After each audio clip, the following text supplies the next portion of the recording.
বারবার পড়ে যাওয়া মানে ব্যর্থতা না, ব্যর্থতা হলো চেষ্টা বন্ধ করে দেওয়া। একটা ছোট্ট পিঁপড়া, খুব সাধারণ, কিন্তু তার মুখে ধরা একটা শস্যদানা তার শরীরের চেয়েও বড়। এদিকে রাস্তাটা বেশ উঁচু, টার্গেট অনেক কঠিন, বারবার মুখ থেকে দানা পড়ে যায়। পাশে দাঁড়িয়ে থাকা পিঁপড়াগুলো হাসতে থাকে।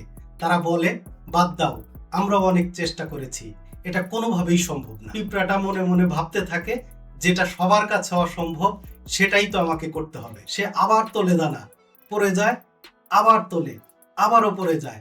সে ক্লান্ত হয়ে যায়, মন ভেঙে যায়, তবুও সে ক্ষান্ত হয় না। শেষবারের মতো সব শক্তি জড়ো করে শস্যদানা নিয়ে সে পৌঁছে যায় তার বাসায়।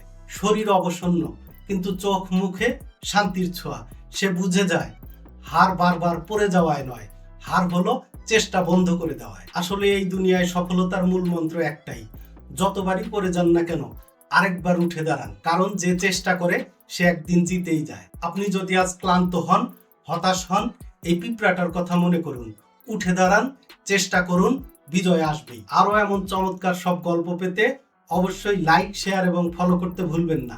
ধন্যবাদ।